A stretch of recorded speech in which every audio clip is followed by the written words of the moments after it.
Benson runs a nail factory and decides it's time to advertise his business. He hires a friend in marketing who promises to create a killer ad. A week later, the marketing guy returns and proudly shows Benson the first commercial. The screen fades in. A medieval executioner swings a hammer, securing a prisoner in the stocks. He turns to the camera, grinning. Benson's nails. They'll hold anything. Benson's face turns red. Are you insane? We can't have torture in the ad. Try again, something completely different. Another week passes. The marketing guy returns, smiling. This time the ad shows a pirate walking the plank, but the board is nailed down solidly. The captain shrugs and says, "Guess we're keeping this one aboard, thanks to Benson's nails." Benson slams his desk. "No more executions, no more pirates. Just show my nails doing what nails are supposed to do." One last week goes by. The marketer comes back with a final attempt. The ad shows a burglar trying to break into a house, struggling with the door. He kicks, shoves, and finally gives up. A homeowner steps out and smirks. "Benson's nails, even we couldn't get them out." Benson sighs in relief. "Finally, I think we've got a winner." A newlywed farmer and his wife were visited by her mother, who wasted no time demanding an inspection of their home. The farmer, ever the optimist, had hoped for a warm, friendly relationship with his new mother-in-law. Unfortunately, she was a relentless critic, nagging, nitpicking, and offering unsolicited advice at every turn, making life miserable for the young couple. One day, as they walked through the barn, the farmer's old mule suddenly reared up and kicked the mother-in-law square in the head, killing her instantly. At the funeral, the farmer stood solemnly by the casket, greeting mourners. The pastor, observing closely, noticed a peculiar pattern. Whenever a woman whispered to the farmer, he nodded and murmured something. But when a man spoke to him, he shook his head and mumbled a different reply. Curious, the pastor approached him later and asked, "I couldn't help but notice. What were they saying to you?" The farmer sighed. "Well, the women kept saying, 'Oh, what a terrible tragedy.' And I'd nod and say, 'Yes, it truly is.' But the men," he smirked, "they all asked the same thing. 'Can I borrow that mule?'" The pastor leaned in. "And what did you tell them?" The farmer shook his head. "Sorry, fellas, it's booked solid for the next year." In a small village, there was an unusual yearly tradition. Despite being polite and God-fearing most of the time, for one day each year, the villagers gathered in the town square for a grand competition of cursing. The rules were simple. Each participant would take the stage and unleash the most creative, shocking, and seamless stream of profanity they could muster. The crowd would judge based on originality and sheer audacity.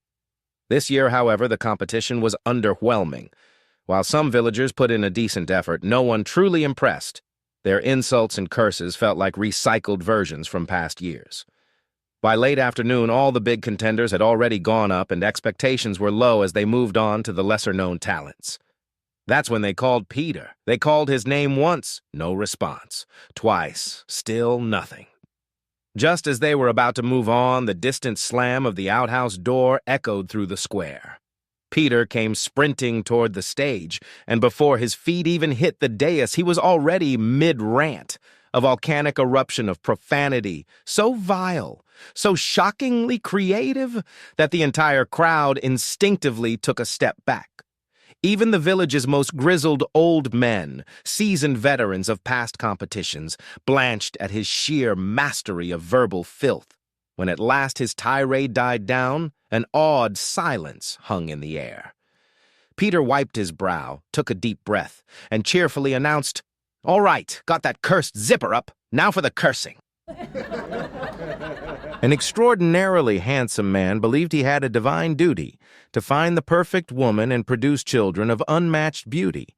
With this noble mission in mind, he searched tirelessly up and down the East Coast, but no one met his impossibly high standards. Determined, he headed west. One day he stumbled upon a farmer with 3 breathtakingly gorgeous daughters, each one more stunning than the last. His heart raced. Surely one of them was the perfect woman.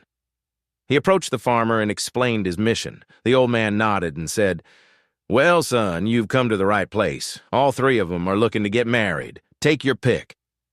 Eagerly, the man took the first daughter on a date. The next morning, the farmer asked how it went. "She's lovely," the man admitted, "but she's just a wee bit pigeon-toed. Not that you'd hardly notice." The farmer nodded. "Fair enough. Why not try my second daughter?" So the man did. The next day, the farmer checked in again. "Well," the man hesitated, "she's just a wee bit cross-eyed. Barely noticeable, but still." The farmer stroked his chin. "All right, then. Give my third daughter a chance." That evening, the man took her out, and by morning he burst into the farmer's house, ecstatic. "She's perfect. Absolutely perfect. She's the one." Without hesitation, they married. Months later, the baby was born. The man eagerly rushed to the nursery, and frozen in horror. While undeniably cute, the baby had the strangest, most unfortunate face he'd ever seen. Shaken, he stormed over to his father-in-law. How could this happen? She was perfect. The farmer gave a slow nod and sighed. "Well, son, she was just a wee bit, not that you'd hardly notice. You were pregnant when you met her." A big city lawyer went duck hunting in rural northern Alberta. He shot a bird, but it fell into a farmer's field on the other side of a fence. As the lawyer climbed over to retrieve it, an old farmer rolled up on his tractor. "What do you think you're doing?" the farmer asked. "I shot a duck, and it landed in your field," the lawyer replied. "I'm going to get it." The farmer shook his head. "This is my land, and you're not coming over here." The lawyer scoffed. "Listen, old man, I'm one of the top trial attorneys in Canada. If you don't let me get that duck, I'll sue you and take everything you own." The farmer chuckled. "Well now, you must not be from around here. See, in Alberta, we settle disputes with the 3-kick rule." The lawyer frowned. "The what?" The farmer grinned. "It's simple. Since this is my land, I go first. I kick you 3 times, then you kick me 3 times. We go back and forth until one of us gives up." The lawyer sized up the old farmer. He looked frail, and the lawyer figured he could handle a few kicks. "All right, fine. Let's do this." The farmer climbed down from his tractor, took a step back, and wham!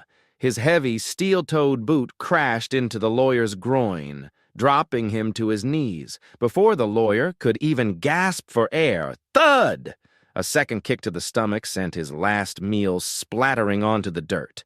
As the lawyer writhed in agony, the farmer took a few steps back and delivered a final smack, a brutal kick to the rear, sending the lawyer face first into a fresh cow pie. Groaning, the lawyer wiped his face on his sleeve and, with every ounce of strength, struggled to his feet. "All right, you old fart," he growled. "Now it's my turn." The farmer grinned, dusted off his hands, and said, "Nah, you can keep the duck." 3 friends, a rabbi, a Hindu holy man, and a lawyer, had car trouble while traveling through the countryside. They knocked on a farmer's door asking for a place to stay. The farmer scratched his head. "Well, I've only got space for 2 in the house. One of you will have to sleep in the barn." The rabbi nodded. "No problem. My people wandered the desert for 40 years. I can handle 1 night in a barn." With that, he headed out while the others settled in. But just minutes later, there was a knock at the door. The farmer opened it to find the rabbi standing there. "Sorry," the rabbi said, "but there's a pig in the barn. My faith considers it unclean. I can't sleep there." The Hindu holy man stepped forward. "I respect that. I will go instead." He walked out to the barn, and everyone went back to bed. But soon another knock came at the door. The farmer opened it again, sighing. "Now what?" The Hindu holy man shrugged apologetically. "There is a cow in the barn. In my country, cows are sacred. I cannot sleep on holy ground." That left only the lawyer. Grumbling, he muttered, "Fine, fine, I'll go," and stomped off to the barn. Just as everyone was finally drifting off to sleep, another knock came at the door. The exhausted farmer swung it open, ready to lose his temper, only to freeze in disbelief. There, standing in the doorway, were the pig and the cow. A big city lawyer was representing the railroad in a lawsuit filed by an old rancher. The rancher's prize bull had gone missing from the section of land where the railroad passed through, and he simply wanted fair compensation. The case was set to be heard in the back room of the general store, presided over by the local justice of the peace. Before the trial began, the slick attorney cornered the rancher and pushed for a settlement. Using every trick in the book, he managed to talk the old man down to half of what he was asking. With a grin, the lawyer handed over the check.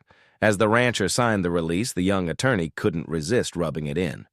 "You know," he chuckled, "I pulled a fast one on you. Truth is, I never could have won this case. The engineer was asleep, and the fireman was in the caboose when the train passed through that morning. I didn't have a single witness. I bluffed you." The old rancher tipped back his hat and smiled. "Well, I'll tell you, son, I was a little worried about winning that case myself." The lawyer frowned. "Why's that?" The rancher tucked the check in his pocket. "Because my bull came home this morning." A man drove over to his neighbor's house and knocked on the door. An 8-year-old boy answered. "Hey there," the man said. "Are your mom or dad home?" "Nope," the boy replied. "They went into town." The man shifted awkwardly. "What about your brother Howard?" "He went with them," the boy said. The man hesitated, shuffling his feet. The boy noticed and offered, "I can leave them a message, or if you need a tool, I know where my dad keeps them." The man sighed. "Well, I actually need to talk to your dad about Howard getting my sister pregnant." The boy frowned in thought, then nodded. "Well," he said, "you'll have to ask my dad about that. I know he charges $500 for the bulls and $150 for the pigs, but I have no idea what he charges for Howard." Two Texas farmers, Jim and Bob, were sitting in a bar enjoying their beers. Out of nowhere, Jim said, "You know what, Bob? I'm going to go to college." Bob raised an eyebrow. "You? College?" "Yep," Jim said, slamming his beer down. He got up and marched straight to the local college, where he met with the dean of administration. The dean explained, "All right, Jim, you'll be taking 4 classes, English, math, science, and logic." "Logic?" Jim asked. "What the hell is that?" "I'll give you an example," the dean said. "Do you own a weed whacker?" Proudly, Jim nodded. "Darn right I do." "Well, if you own a weed whacker, then logically speaking, you have a lawn." Yeah, I do have a lawn." "And if you have a lawn, logically, you own a house." Jim's eyes widened. "Well, yeah, I got a house too." "And if you have a house, logically, you have a family." "Darn right again, I got a family." "And if you have a family, logically, you have a wife. And if you have a wife, logically, you're heterosexual." Jim was amazed. "Well, slap my boots, that's incredible. You figured all that out just 'cause I own a weed whacker? That's some smart stuff." He rushed back to the bar where Bob was still sipping his beer. "Bob, I'm taking 4 classes at college. English, math, science, and logic." Bob squinted. "Logic? What the hell is that?" "Here, I'll show you." Jim grinned. "Do you own a weed whacker?" "No." Then you're gay." A farmer named Rick was in court after a car accident. The trucking company's lawyer was questioning him. "Rick, at the scene of the accident, didn't you tell the highway patrolman, 'I'm fine'?" Rick scratched his head. "Well, I'll tell you what happened. See, I had just loaded my favorite mule, Bessie, into the—" "I didn't ask for details," the lawyer interrupted. "Just answer the question. Did you or did you not say, 'I'm fine' at the scene?" Rick tried again. "Well, like I said, I had just loaded Bessie into the trailer and we were driving down the—" The lawyer sighed, cutting him off again. "Judge, I'm trying to establish that at the time of the accident, this man told the officer he was fine. But now, weeks later, he's suing my client. I believe he's being dishonest. Please instruct him to answer the question directly." By this point, the judge was getting curious. He leaned forward and said, "I'd actually like to hear what he has to say about his mule, Bessie." Rick nodded in thanks and continued. "Well, as I was saying, I had just loaded Bessie into the trailer and was driving down the highway when this massive semi blew through a stop sign and slammed right into us. I was thrown into one ditch and Bessie went flying into the other. I was in bad shape, hurting all over, barely able to move. But then I heard poor Bessie moaning and groaning something awful. I knew she was in real bad shape." Rick paused, then went on. A few minutes later, the highway patrolman showed up. He walked over to Bessie, took one look at her, and shook his head. Next thing I know, bang! He shot her right between the eyes. Rick took a deep breath before finishing. Then the patrolman walked over to me, rifle still in hand, and said, "How are you feeling?" Rick looked the lawyer dead in the eye. "Now, what the heck would you say?" A country boy who had never left his small village got permission on his 16th birthday to visit his older sister in New York. What his family didn't know was that his sister was actually a working girl. She was terrified that her little brother might figure it out. So when he asked her what she did for a living, she quickly said, "Oh, this is New York. I sell hot dogs." "Wow," the boy exclaimed. "I love hot dogs. And I heard New York has the best. Can I come with you to work tomorrow and get a free one, please?" His sister, horrified at the thought, quickly shook her head. "Oh no, I'll be way too busy, but I'll bring you some when I get home." The boy, a little disappointed, hatched a plan. The next day, when his sister left for work, he secretly followed her. He trailed her all the way to a fancy-looking house and watched as she disappeared inside. It seemed like a strange place to sell hot dogs, but he was determined to see for himself. Curious, he stepped inside and was immediately greeted by a beautiful woman in very little clothing. "Well, hello there, handsome," she purred. "Come to satisfy your appetite." "I sure did," the boy said excitedly. "Wonderful," the woman smiled. "How do you like it? Standing up or lying down?" The boy grinned ear to ear. "Well, I'd rather have it in a bun." "I was sitting in my office when a case came in, so I finished 2 bottles from it. Then a tall blonde walked past my window. I knew she was tall because I was on the 2nd floor. The phone rang. I knew something was wrong because I didn't have a phone. It was a dame, and she was in trouble. I knew she was in trouble because she said she was. I raced down the stairs and hailed a cab. The cab stopped with a jerk. Then the jerk got out, and I got in. We took a corner at 100 miles an hour, but a cop stopped us and told us to put the corner back. Soon we were out of the city. I could tell that's because we weren't hitting as many pedestrians. When we reached her house, she greeted me with a burning kiss. Then she took the cigarette out of her mouth and kissed me again. She had the most beautiful blonde hair I'd ever seen, hanging from her left nostril. Her teeth were like the 10 Commandments, all broken. And her eyes, oh, her eyes. So beautiful, so mesmerizing. One just couldn't stop looking at the other. Suddenly, a brick came flying through the window and hit her square in the left breast, breaking 3 of my fingers.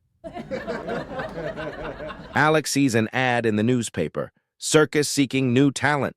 He thinks, "Hey, I'm pretty talented," and gives them a call. A woman answers. "Hello, this is the circus." "Hi, I heard you're hiring." "That's right.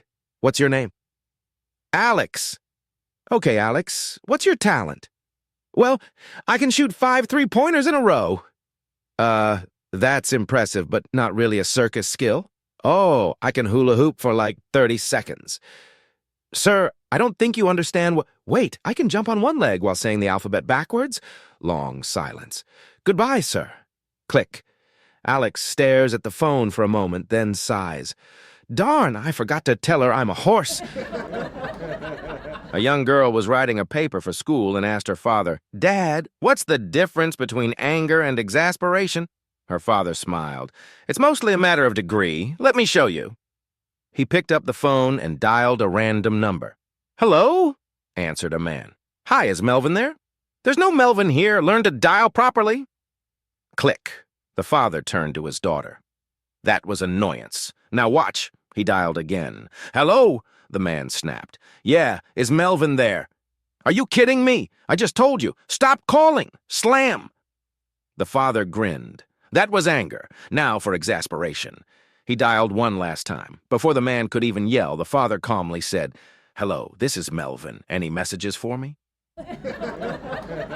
A young woman is walking into a cathedral when a priest stops her and says, "I'm sorry, miss, you can't come in without a bra." The young woman protests. "But I have a divine right," the priest replies. "A divine left too, but you can't come in." In her 6th grade science class, Mrs. Parks asked, "Which human body part expands to 10 times its size when stimulated?" The room went silent until little Mary shot up from her seat, eyes wide. Mrs. Parks, you shouldn't be asking sixth graders that. I'm telling my parents, and they'll go straight to the principal, who will fire you. Mrs. Parks, unfazed, repeated the question. Mary turned to her classmates, whispering, "Oh, she's in big trouble now." Finally, Billy hesitantly raised his hand. The pupil of the eye?" Mrs. Parks beamed. "Correct, Billy." Then she turned to Mary with a smirk. "And as for you, young lady, I have 3 things to say. 1, you have a dirty mind. 2, you clearly didn't do your homework. And 3, one day you're going to be very disappointed." It was the first day of school, and a new student, Pedro, the son of a wealthy Mexican telecom tycoon, joined the 4th grade. The teacher started with a history review. "Who said give me liberty or give me death?" The class was silent, except for Pedro, who confidently replied, "Patrick Henry, 1775. "Very good. Now, who said, government of the people, by the people, for the people, shall not perish from the earth?" Again, silence, except for Pedro. "Abraham Lincoln, 1863. The teacher shook her head. "Class, you should be ashamed. Pedro, who is new to this country, knows more about its history than you do." Then, from the back of the room, a loud whisper, "Screw the Mexicans!" The teacher snapped, "Who said that?" Pedro calmly raised his hand. "Jim Bowie, 1836, a kid muttered. "I'm gonna puke." The teacher whirled around. "Who said that?" Pedro again. "George Bush to the Japanese Prime Minister, 1991. Now annoyed, another student shouted, "Oh yeah? Suck this!" Pedro immediately jumped up. "Bill Clinton to Monica Lewinsky, 1997. The class erupted into chaos. Someone yelled, "You little shit! Say one more word and I'll kill you!" Pedro, without missing a beat, "Gary Condit to Chandra Levy, 2001. The teacher fainted. As the class crowded around her, a nervous voice muttered, "Oh crap, we're in big trouble now." Pedro leaned in and whispered, "Saddam Hussein, 2003. Miss Williams, a 1st grade teacher, was having trouble with one of her students. "Jerry, what's the problem?" she asked. Jerry crossed his arms. "I'm too smart for 1st grade. My sister is in 3rd, and I'm smarter than she is. I should be in 5th grade." Miss Williams had heard enough. She marched Jerry to the principal's office and explained the situation. The principal nodded. "All right, Jerry," he said. "I'll give you a test. If you get even one question wrong, you go back to 1st grade and behave. Deal?" Jerry agreed. "Principal, what's 3x3? Jerry, 9. Principal, what's 6x6? Jerry, 36. And so it went. Jerry nailed every question, answering like a pro. The principal leaned back, impressed. "I think he belongs in 3rd grade." But Miss Williams smirked. "Let me ask him some questions." The principal and Jerry both agreed. Miss Williams, "What does a cow have 4 of that I have only 2 of?" Jerry, "Legs." Miss Williams, "What's in your pants that I don't have in mine?" The principal nearly choked, but Jerry calmly answered, "Pockets." Miss Williams, "What does a dog do that a man steps into?" Jerry, "Pants." Miss Williams, "What starts with AC, ends with AT, is hairy, oval, delicious, and contains a thin, whitish liquid?" The principal gasped. Jerry grinned. "Coconut." The principal exhaled in relief. Miss Williams, "What goes in hard and pink but comes out soft and sticky?" The principal turned red, but Jerry shrugged. "Bubble gum." Now sweating, the principal leaned forward. Miss Williams, "What does a man do standing up, a woman does sitting down, and a dog does on 3 legs?" Jerry, "Shake hands." The principal was trembling. Miss Williams, "What word starts with and ends in K and means a lot of heat and excitement?" The principal's jaw dropped. Jerry grinned. "Fire truck." The principal slumped back in his chair, wiped his forehead, and muttered, "Put Jerry in 5th grade. I got the last 7 questions wrong." A firefighter came home from work and told his wife, "You know, we have a great system at the fire station. When bell 1 rings, we put on our jackets. When bell 2 rings, we slide down the pole. When bell 3 rings, we're on the truck and ready to go." He smirked. "So from now on, when I say bell 1, you strip naked. Bell 2, you jump into bed. And bell 3, we make love all night." His wife raised an eyebrow but chuckled. All right, sounds kind of fun. The next night, he burst through the door. Bell 1, his wife immediately stripped. Bell 2, she jumped into bed. Bell 3. They started going at it, but a few minutes in, his wife suddenly shouted, Bell 4. The firefighters stopped mid-motion. Bell 4, what the hell is Bell 4? She gasped. Roll out more hose. You're nowhere near the fire. A woman comes home and excitedly tells her husband, Remember those headaches I've had for years? They're gone. No more headaches. Her husband asks, What happened? Margie sent me to a hypnotist. He told me to stand in front of a mirror, stare at myself, and repeat, I do not have a headache. I do not have a headache. I do not have a headache. Well, it worked. They're completely gone. Her husband is amazed. That's incredible. Encouraged, his wife adds, You haven't exactly been setting the bedroom on fire these past few years. Maybe the hypnotist can help with that, too. A little hesitant, the husband agrees and books an appointment. A few days later, he comes home, rips off his clothes, sweeps his wife into his arms, and carries her to the bedroom. Don't move. I'll be right back, he says. He dashes into the bathroom, comes back, and passionately makes love to her like never before. His wife, breathless, gasps, Wow, that was incredible. Don't move. I'll be right back, he says again. He runs back into the bathroom, returns a few minutes later, and round 2 is even better than the first. His wife sits up, completely dazed. Oh my God! Once more, her husband says, Don't move, I'll be right back, and disappears into the bathroom. Curious, his wife quietly follows him. She peeks inside and sees him standing in front of the mirror, chanting, She's not my wife, she's not my wife, she's not my wife. His funeral will be held on Saturday.